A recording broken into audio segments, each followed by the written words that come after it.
Now we're going to be focusing on the front squat. I consider this a pretty high level squat. Not only now are we having to focus on our core and what's going on at the hip, the knee, ankle, and everything else, but now we got to bring into consideration our shoulders and our arms and the flexibility of our wrists. So this might not be a lift for everybody. I haven't been doing these, I can't even remember the last time I did these, to be honest, because I like the other lifts so much and I still get really strong and I can just focus on the squatting, and those allow me to stay in a position where I don't have to worry about all this other stuff going on, and it's just not really a goal of mine to front squat heavy. But if it's something that you want to do, let's go over it. So like we did in the last video, the zombie squat is a great place to start because it's going to teach you how to get to a good shoulder position, and so that you're not choking yourself with the bar, right?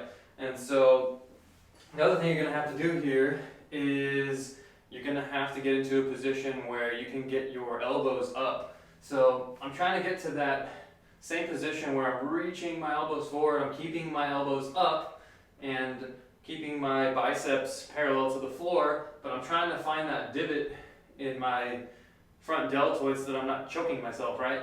From here, it would be great to have the flexibility to be able to keep most of my fingers on the bar, something that I haven't worked on in a while. So I've got to go to like 3 to 2 fingers to maintain, just so I can demonstrate for you.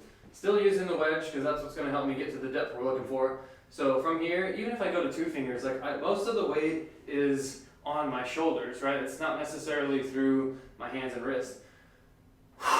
Big exhale, core is tight, inhale down, gonna hit our 3 standards. I'm really trying to keep my elbows up, and then from here, I push and I lock out all the way at the top. Hardest part of this lift by far is gonna be that mobility of keeping the elbows up, keeping the biceps from dropping down, right?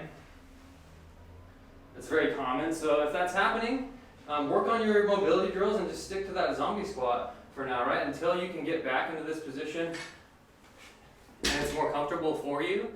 Stick to the zombie squat and then progress up once you have the mobility to, whether it's the wrist mobility, the lat, tricep, whatever it is, the shoulder mobility. There's a lot of different things you can do to work on if you really want to get good at that.